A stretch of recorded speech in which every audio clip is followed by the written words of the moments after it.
All right, this is starting 10 minutes earlier than is shown on the banner. This is the Khoodeelaar television channel,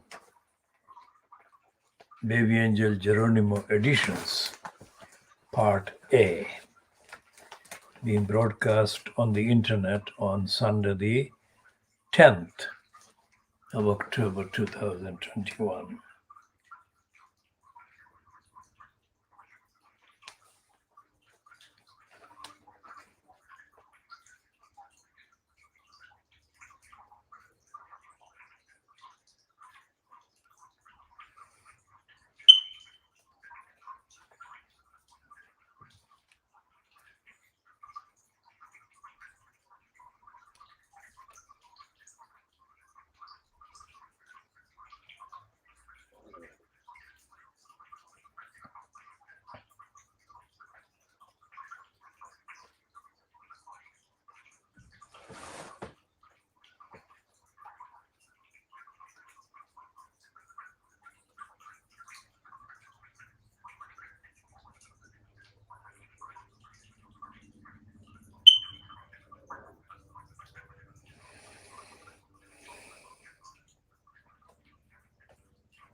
So this is the Sunday bribing the Boris Graph, Sunday Telegraph, otherwise known as.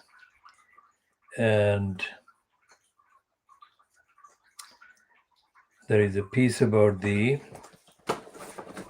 sale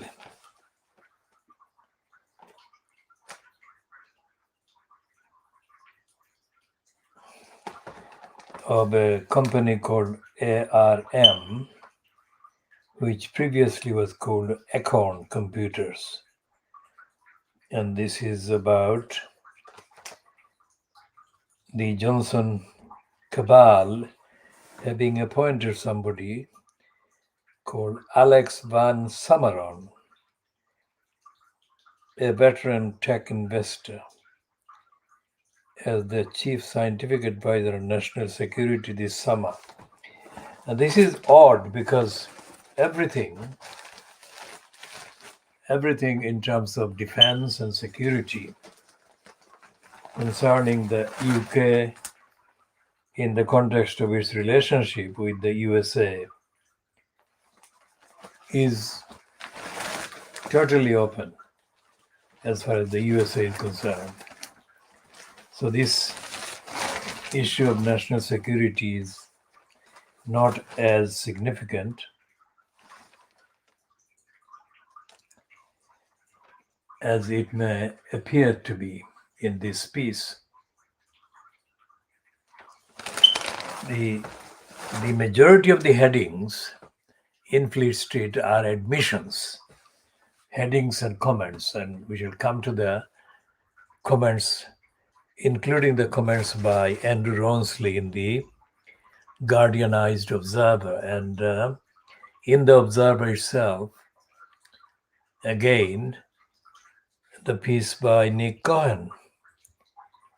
And both those names are familiar to readers of the Observer. They've been appearing in the Observer for many years. And this is important because neither Ronsley nor Cohen has written anything like the ones that they've written in the paper today. Ronsley's one is about he's obviously a lightweight writer, And so therefore the style is lightweight. And he says that the Conservative Party is no more, he says. And we shall come to the Nicoyan piece shortly after this.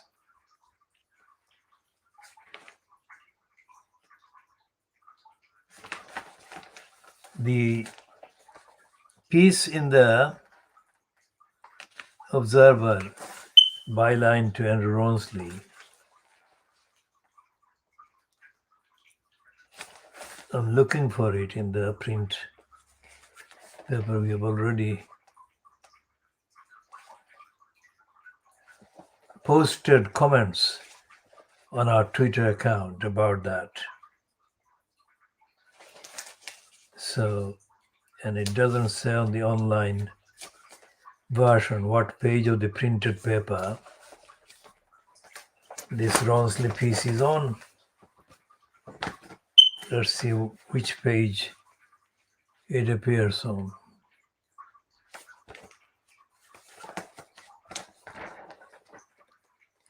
It appears on page 41, comment and analysis. And this is headed like all cults. He is using this word. I haven't seen it used before, but this is the word that Ronsley is using. Borisology is detached from reality and destined to end badly.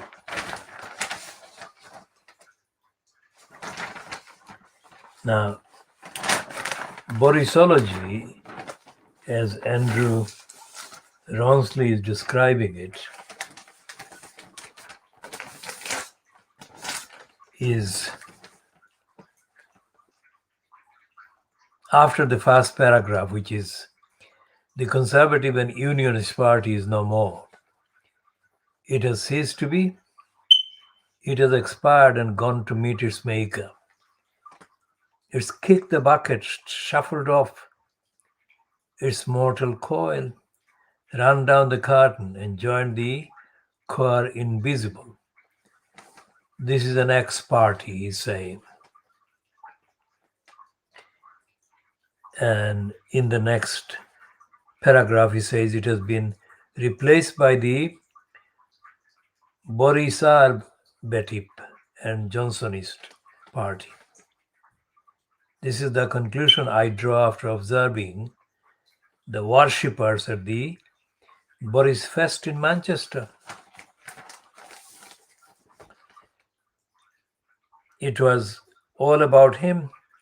Even when he wasn't visible, he was omnipresent. He was there in the devoted eyes of the activists prepared to queue from 6 in the morning to secure a seat for the triumph of the Boris that concluded proceedings. He was there in the twitchy eyes of ministers who referred to him as the boss or the king, even when they weren't on camera. The tone was set on the opening day by Oliver Dowden, not so much the party chairman as the prime minister's representative on earth. We're all just bit players, said Mr. Dowden, telling everyone else that they were irrelevant before referring to the principal player as our prize stallion, our rampaging rhino. Animal worship has been a feature of religions since primitive times. In Mr. Dowden's imagining, the divinity that is Boris is a composite super beast with, I'm guessing a bit more here, the horn, hide, and bulk of a rhino and the mane, legs, and possibly another appendage of a stallion. The Boris cult involves human sacrifice. We were witnesses to the humiliating abasement of his cabinet colleagues, the mere mortals who supposedly run important departments. I have been present at Tory conferences since the mid 1980s. The leader has always been top of the bill, but there were opportunities for the supporting acts to share the spotlight. Margaret Thatcher had a godlike status with her party when she was at her zenith. Even then, senior figures in her government were allowed to deliver substantial speeches from the main stage so that they had a chance to make their mark and the party could assess who might be its rising stars. No one knows better than Mr. Johnson that the conference platform can be exploited to further leadership ambitions. There is room for only one tall poppy in his government, so the cabinet were ruthlessly leveled down.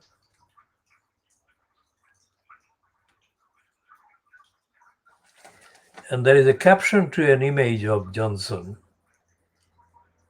which reads, "The Prime Minister's speech was a breathless and jumbled hurtle through slogans, wordplay, boasts, metaphors, and jokes, jokes, and more jokes." And this is a piece spread on a whole page. I'm not going to read every paragraph, but the last paragraph reads, "No one can know that for sure." That is,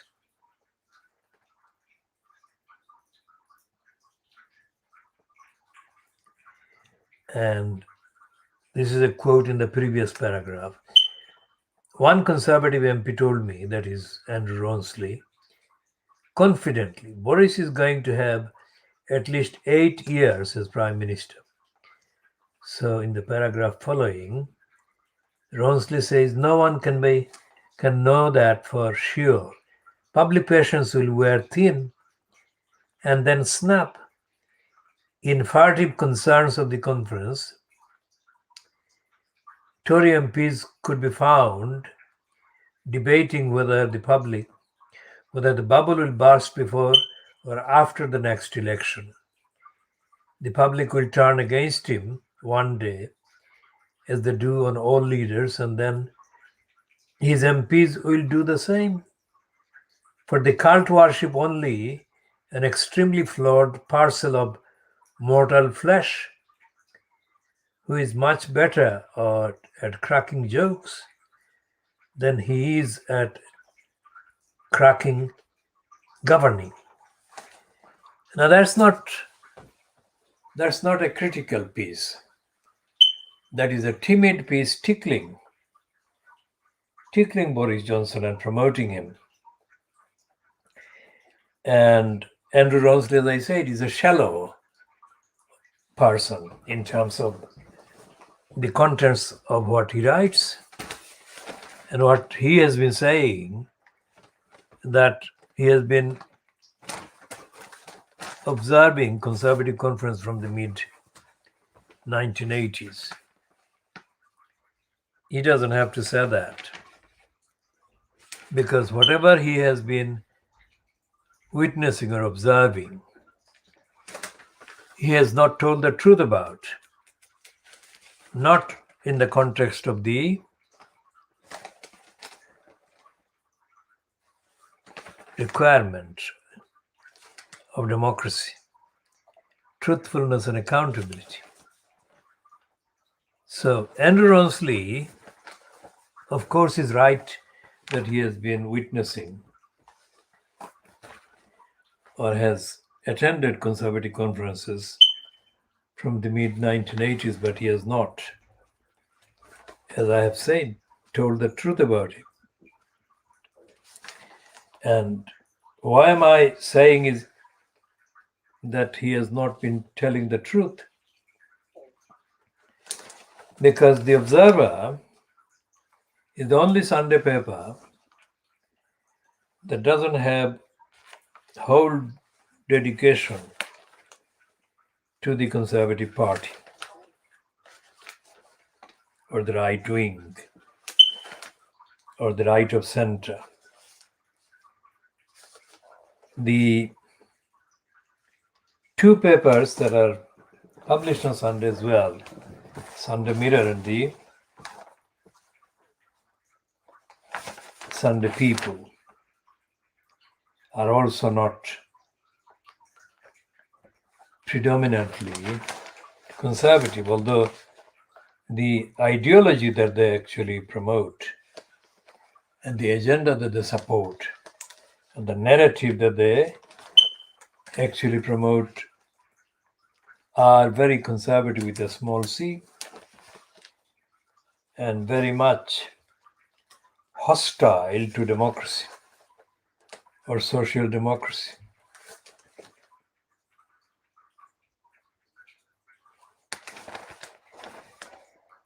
And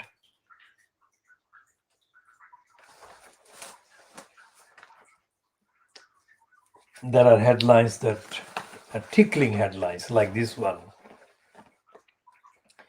in the Observer. This is not democracy. Tories accused of selling out to developers. Developers is a contradictory word. It's an actual degenerators. This is the one that refers to degenerators, that is, people who build apparently housing building structures that are increasingly always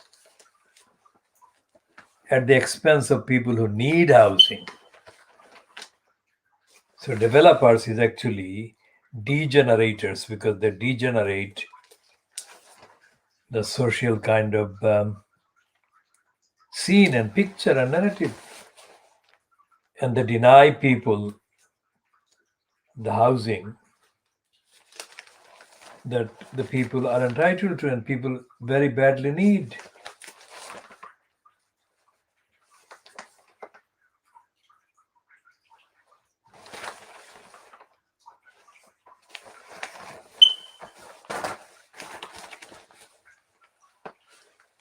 And I'm now looking for the piece by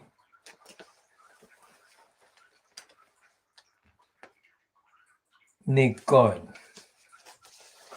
If we can't find it in the printed page, we shall be looking at the online version again in order to complete the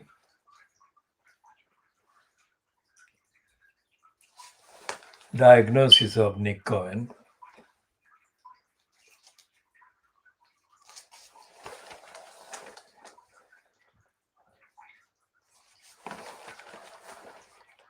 Yes, I found the Nick Cohen piece, but this is on page 48. It could not be relegated any later. And it's a rare piece by Nick Cohen because it talks about Sadiq Khan as a Muslim. And it almost talks about racism, which is the, according to the piece, which is the reason for his writing this piece, and I'll discuss some of it. And again, show that Nick Cohen is himself being as artificial and as careeristic, opportunistic as, let's say, Andrew Ronsley has been. Now, this is significant because this piece on page 41 of the Observer, byline to Nick Cohen, is headed Sadiq Khan's 24/7 security challenges. 24/7 security, that is Sadiq Khan being guarded by what he calls a large number of security guards. And that is because Sadiq Khan is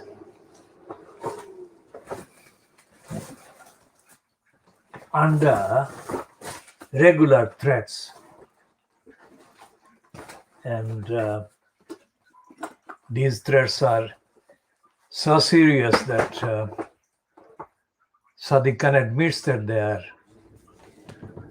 the reason why there is such a huge security guard around him.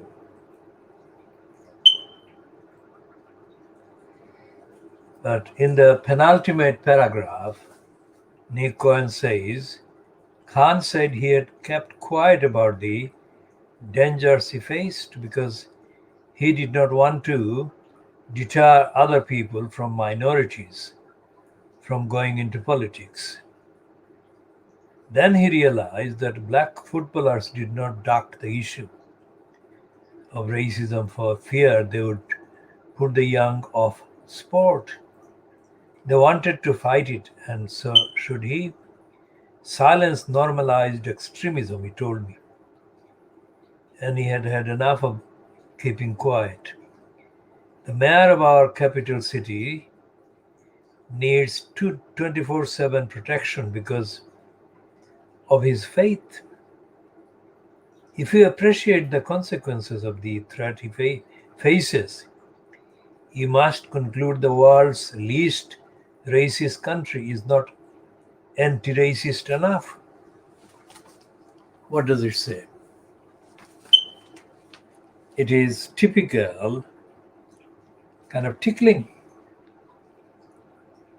There has to be, when he is writing about the mayor, the incumbent in the post of the corrupt post of the mayor, corrupt is always our insertion. This is a city that has more than 8 million people existing in it. And he kind of describes Sadiq Khan as a modern social democrat. Cohen says he might be the progressive mayor of any large European or North American city, or a leader of or minister in any center-left government.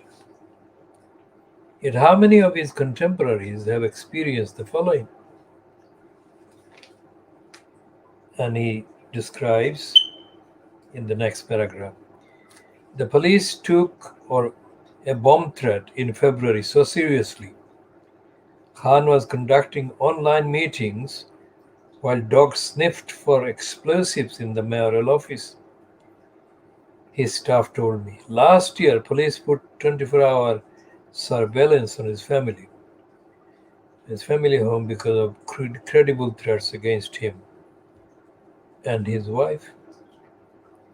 Without publicity, the authorities also sectioned a Nazi sympathizer from Surrey who threatened to do something to Khan, which would mean we will see him in the news. So great is the hate staff in City Hall's public liaison unit. So great is the hate staff. Well, there should be a comma. So great is the hate staff in City Hall's public liaison unit are offered counseling to help them cope with the volume of racist, and he's saying it, not me, Islamophobic, violent, and abusive messages they see and pass on to detectives. Second myth follows the assertion that the assimilated have nothing to fear in the world's least racist country. Now, the whole Nick Cohen piece is racist itself.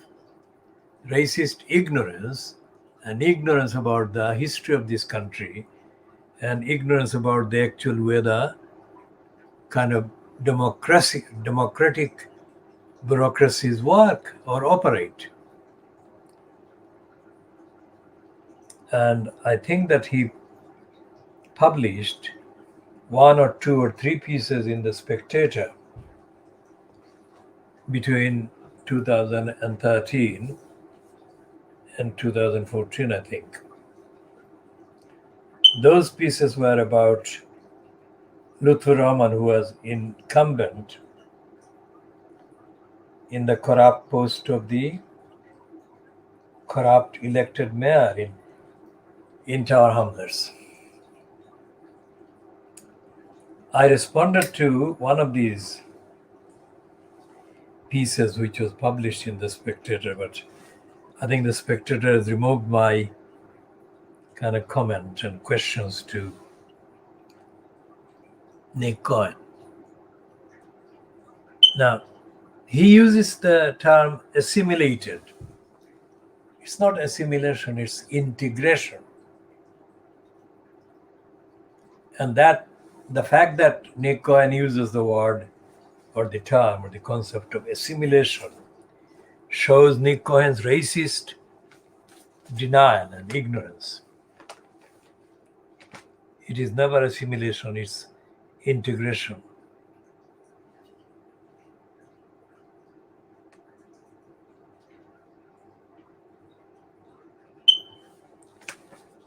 A second myth,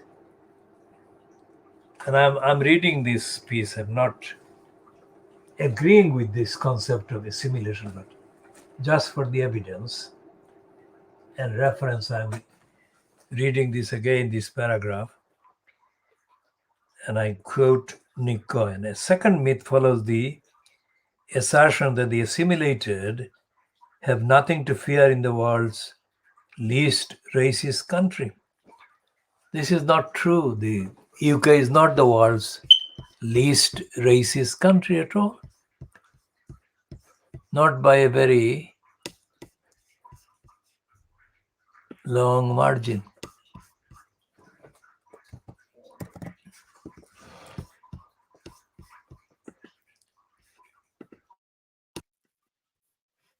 So, Nick Cohen's use of the term and the concept of assimilation is wrong, and his use of the phrase without any quotation marks around it, world's least racist country. This is wrong as well. This is untrue, and this is false. This is misleading. Whenever far right terrorists spoil the national image by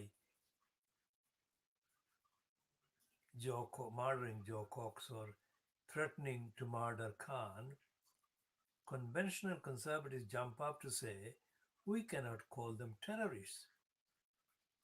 Conventional conservatives say they are mentally ill loners in the Lee Harvey Oswald mode who do not represent darker forces in society.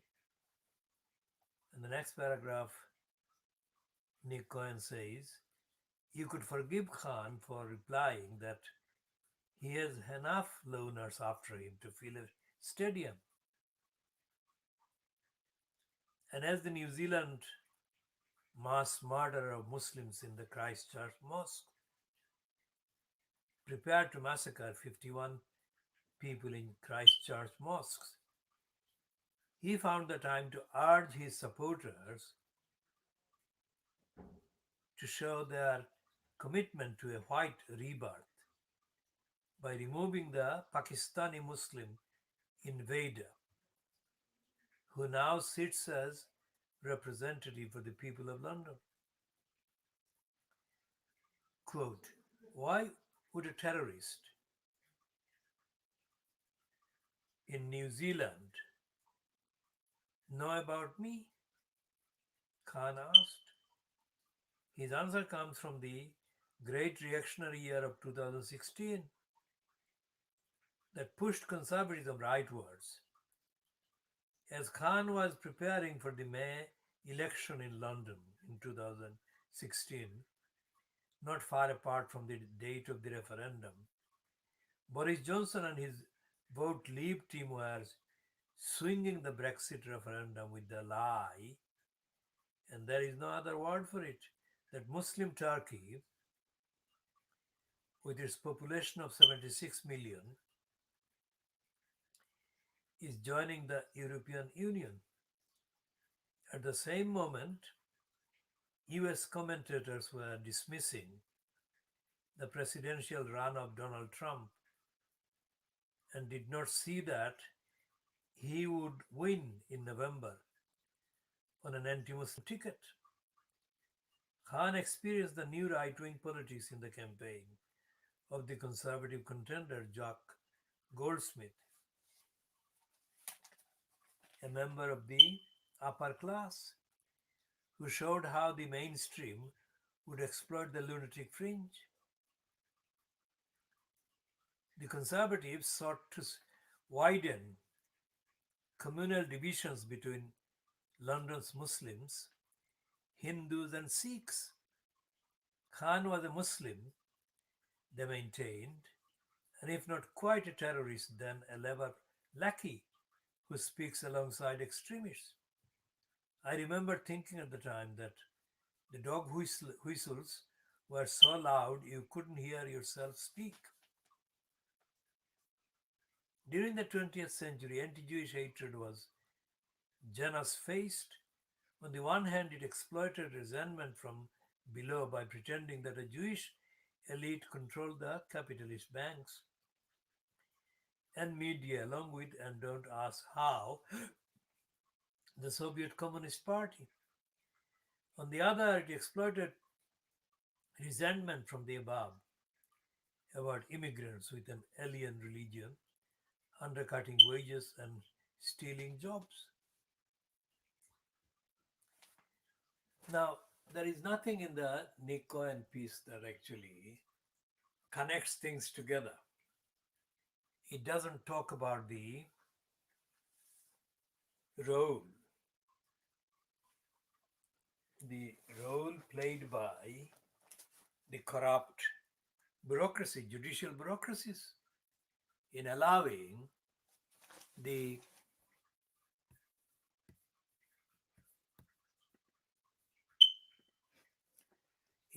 likes of the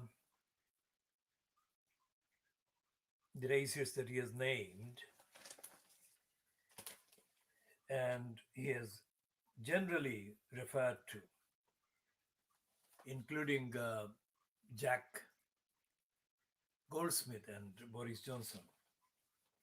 Because although the evidence, everyone knows the evidence of the Turkish kind of status in the context of the EU was completely, absolutely unfounded.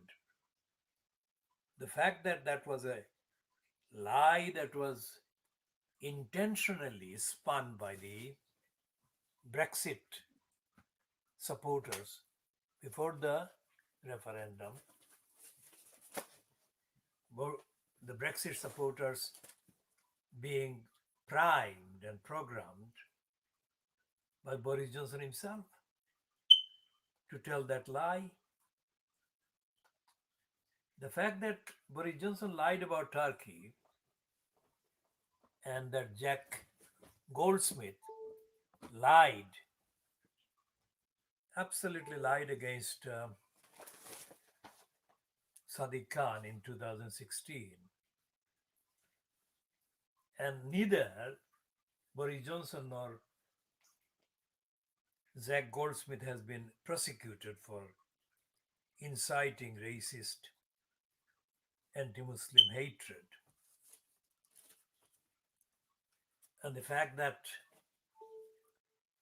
none of these others who are not named by Nick Cohen, who have been sending him threats, death threats and similar, has been arrested, prosecuted, or whatever.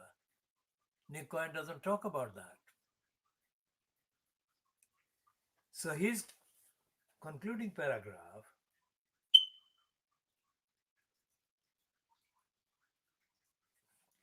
if you, that is the reader or the member of the public, appreciate the consequences of the threat Sadiq Khan faces, you must conclude that the world's least racist country is not anti-racist enough. What is anti-racist? Because without referring to the actual role of the judiciary in holding to account and sending the message of deterrence against the ones that are out there, there cannot be an automatic change to the country as being sufficiently anti racist. There is no role being played by the judiciary, no role being played by Fleet Street, no role being played by the BBC and the others in the broadcasting counterparts of Fleet Street against racism and against the justification for racists to make the claims that they make. There is no reference to the fact that for 190 years, the subcontinent of India, Pakistan, and Bangladesh plus was occupied by the British imperialists, and that the connection between the Pakistan or India or Bangladesh origin kind of migrants to the UK, that is the connection. Because there are not people to that number or in that kind of number in the UK from countries that were not colonized or under colonization, British colonization. And there is no mention in Nick Cohen's piece or in any other piece. There is no remote mention, even remote mention of the need, outstanding duties for reparation, the reparations for colonialism, nearly 200 years of imperialism, and the theft and the robbery and the looting of the resources from the empire. There is no reference to that. So why are people, Asian people, say for example, in the context of Nick Cohen's item about Sadiq Khan, who is the son of a Pakistani migrant, why are the Pakistani or Indian or Bangladeshi descended people in this country?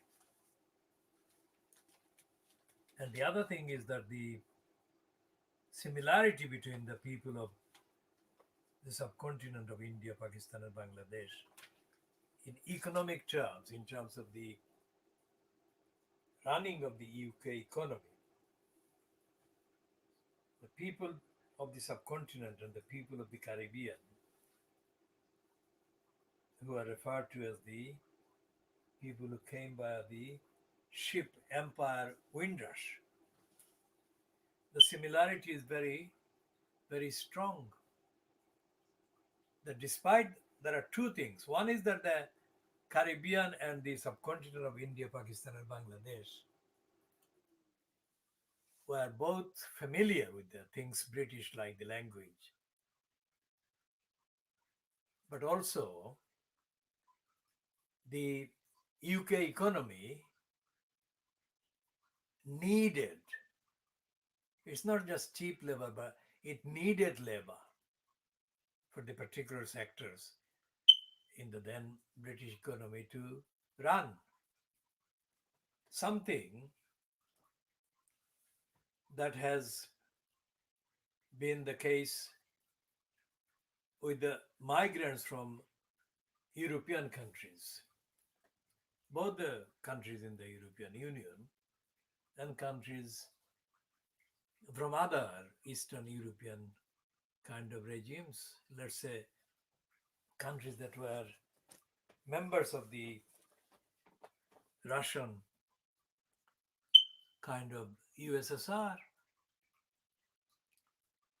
And today, 10th of October 2021, the crisis,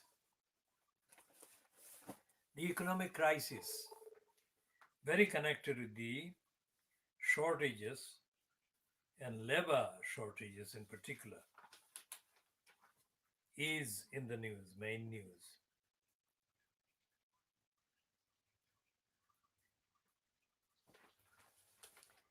And the news also includes the fact that despite the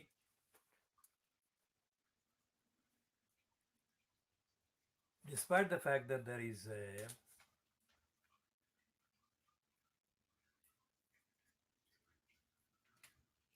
shortage that is linked or linkable with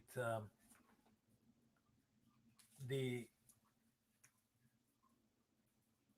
Brexit related departure of many skilled people out of the UK and back to mostly the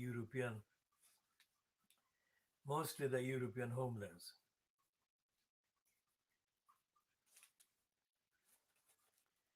That is very much comparable, very much comparable to the situation that has existed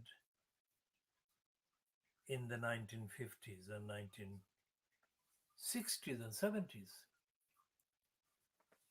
The only difference being that in those decades, most of the skilled and semi skilled personnel migrated to the UK at the express invitation of the UK businesses, prompting the government to allow people to migrate, including the 1960s phenomena called the employment voucher. This was not an invasion, as the Nico and Peace mentions and it ascribes to the mass murder of Muslims in New Zealand.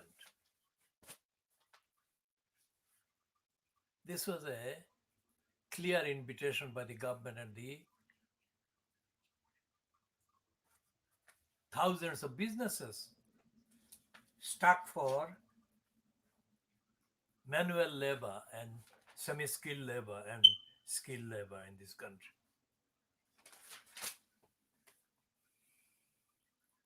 So what is being witnessed here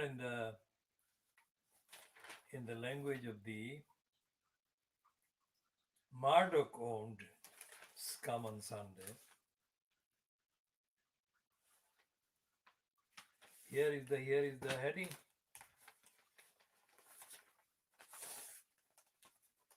The heading is on page 4.